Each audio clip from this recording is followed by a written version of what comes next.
Welcome back to the worst lighting of all time, because it's 1:30 a.m. in a college dorm. This is the best I can do. Anyways, I'm on spring break, and to celebrate that, this week I'll be uploading hopefully a series of videos about really obscure Japanese albums that I wish more people knew about, because everything I'm going to talk about is really good. And to kick it off, we are starting with a bang. We're starting with one of my favorite Japanese albums of all time. New Boys, New Girls, New City Punk by BAKYUN the Everyday. I love this album. If you know me off this channel, you've probably heard me talk about it multiple times. I've never really gotten a chance to fit it in on my channel anywhere, which is a real shame because it is genuinely one of my all-time favorites. It came out in 2018 and is the first and, to date, only album from BAKYUN the Everyday. It's short, it's only about 23 minutes, which fits with the pop-punk ethos of the album, and it pretty much never lets off the gas pedal either. Every song on this thing rips, starting with Tokyo, which is a really good sampling of what you're in for on this album. Fast instrumentals,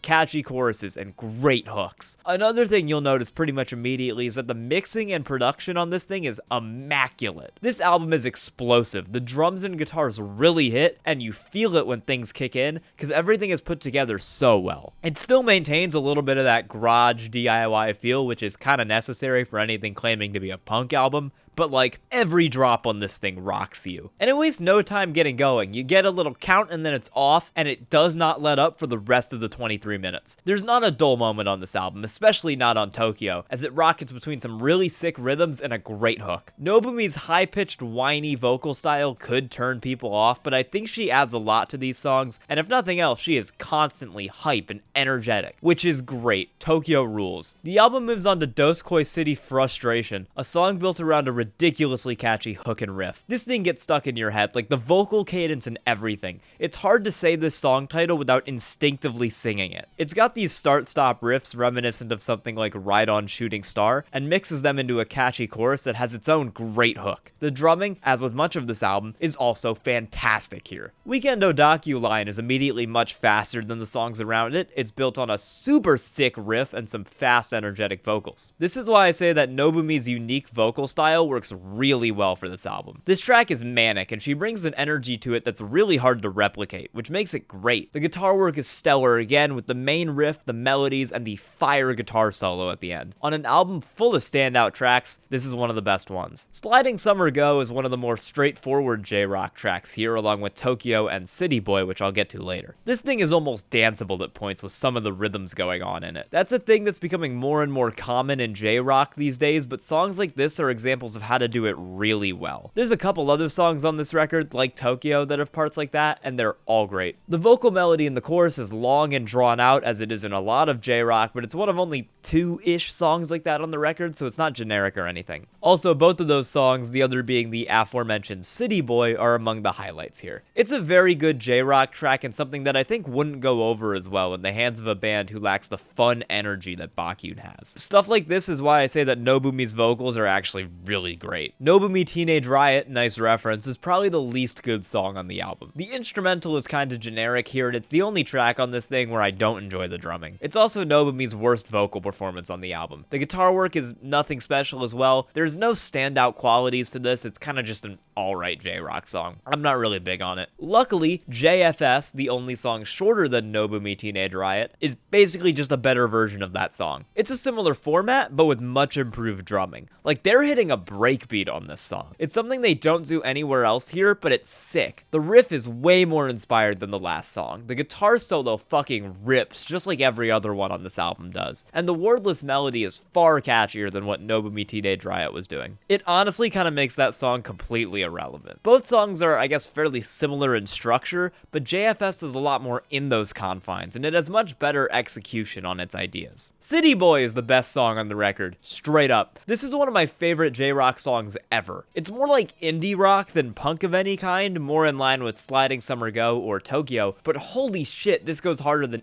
any of the punk songs. I've said frequently on this channel, the most important part to me of any big epic J-rock song like this is the chorus, particularly the vocal melody in that chorus, and they nail it here. It's amazing. If you wanted me to make a list of the best of this style of big, energetic, loud, chorus-based J-rock, I'm going like Silhouette by Cannabune, I Don't Wanna Die, CITYBOY. Like, this whole album deserves to be in the upper echelon of J-rock, but this is my favorite song on it. I have absolutely no complaints with this, and I think in many ways it is pretty much a perfect song. Once again, Nobumi's vocal performance is especially perfect here because this does not work as well with a less energetic singer. She's the perfect frontwoman for this album, and this song in particular. She elevates this shit so high, and it's already really fucking high with the great songwriting here. City Boy rules. If you're gonna listen to just one song off this album, I'd say City Boy. And then it ends on Baseball Player song, which, just like so many others on this, rips. It's again in large part thanks to great drumming and a great hook. At the time, guitarist Ino Yuji provides background vocals on a couple tracks on this album, but he's promoted to more of a duet role on this one, and it really works. Like on Tokyo and Sliding Summer Go, the guitar gets really rhythmic and dancey at points, which again is a touch this band pulls off better than most. It's another song that provides a super fun and bouncy blast of energy. I love it. So yeah, check out New Boys, New Girls, New City Punk. It's definitely one of my favorite Japanese albums. It's really underrated, and it's pretty short too. It's less than 25 minutes, so length isn't an excuse to not check it out. It's super fun, it's energetic, it's kinda everything I want out of J-Rock. It's special to me. This is basically an album review, but the album review is really just me trying to make you listen to the record. I like all the records that I'm hopefully gonna cover in this little mini-series, so I'm not gonna score it. It's just really good. Listen to it. I'm gonna hopefully make some more videos like this over spring break, so enjoy. Love y'all. Thank you so much for watching. Bye.